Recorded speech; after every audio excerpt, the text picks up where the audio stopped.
zinara ya dinaka shirsi bindira sabare tu jadu moti tumra otuna basi darra dingatira shivare da kanto kamuti zinara ya dinaka shirsi bindira yoo yaa jenne harkaa fi miilallee fuuni akkam jirtu daawwattootaaf kabajamtoota Oromaan har'allee viidiyoo biraatiin walitti deebinee jirra. Viidiyoo amazing viidiyoo ajaa'ibsiisa shaggooyyee ajaa'iba warra Harargee qabannee dhufnee jirra.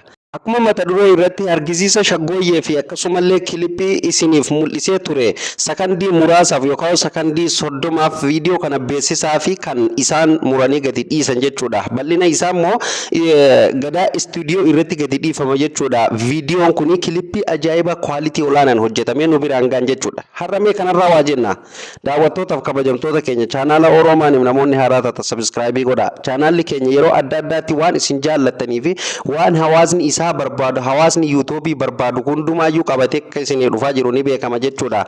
Inumaa'u booda kana gara aartiitti waan seenu deemullee fakkaata jechuudha. Chaanaalli keenya namoonni hedduun beeksisa adda addaa irratti dalagatu akkasumallee viidiyoolee gaggabaaboo nuuf erganii akka nu beeksisa hojjannuu fi hedduu dhiibbaa godhaa jiranii nulleen immoo bilisaan birrii tokko malee hojjechaa jira. Ammallee borullee iftaanillee artistoonni keenya namoonni kilipii adda addaa hojjetatanii beeksifachuu barbaadan osoo muuziqaan keessan gadi hin dhiifamin duratti bilisaan isiniif beeksifna jechuudha. Koomishina tokkollee isin hin gaafannu. Daawwattootaaf kabajamtoota kana kaniin jedhe immoo abdii isinirraa qabu abdii hordoftoonni Oroomaan nan saalfachiisu waan hin angadhiise hundumaa sheer godhee uummata biraan naaf ga'a jedhee waan abdadhuu fi anis waan danda'uun artistoota keenya bukkee dhaabachaa jira jechuudha. Har'allee gaa artistii Biiftuu Abdallaati fi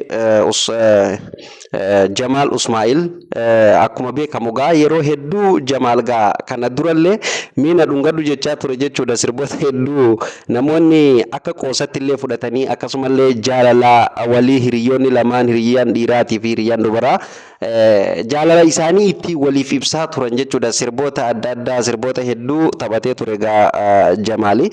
Ammallee gaa sirba mata dureen isaa Abuuddoo jedhu kana qabatanii dhufanii jiran jechuudha. Yeroo muraasa booda gadi dhiifama jechuudha. Yeroo qubaan lakkaamuutu hafe jechuudha. Akkuma aadaa keessanii gaa yeroo gadi dhiifame jechuudha. Gadaa istiidiyoo irratti gadi dhiifama.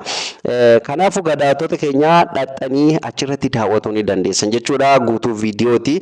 Kanaafuu viidiyoo kana gaani beeksisa qofaa fi kan isin hojjadhee argisiisa kilipiitii fi akkasumallee sochii isaan godhaa jiran fuuldura viidiyoo kanatti namoonni jalqaba viidiyoo hin daawwatin suuta jedha daawwadhaa daqiiqaa tokko hin guutu sakandii 30 gadi jechuudha. Kanaafuu kwalitii olaanaan hojjetamee nu biraan gaa jiranii galatoomaa jechuun barbaanna jechuudha. Kanaafuu nagaan koottaa coming soon jenneen jira jechuudha. Hundumti keessanuu nagaan isin haa fidu nagaan koottaa jennaani.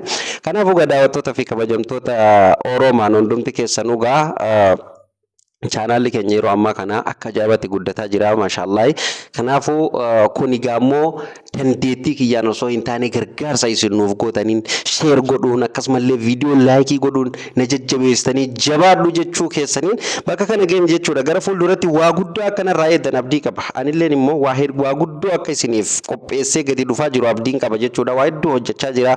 Waa hedduu isin biraan ga'uuf abdii qaba. Hamilee dheeraa qaba jechuudha daawwattootaaf kabajamtoota keenya. Kanaafuu hamileen keenya kun akka galma nu ga'uu fi viidiyoo nu gadhiisnu hundumaa laayik godhuun sheerii godhuun komentii bareedaa nuuf barreessuu hin dagatinaa isiniin jenna daawwattoota kabajamtoota keenya. Artistoonni kun lamaan artistoota Biiftuu keessatti yeroo ammaa kana baay'ee hawaasa biratti fudhatamummaa guddaa fi jaalatamummaa guddaa qaban waan ta'eef jechuudha.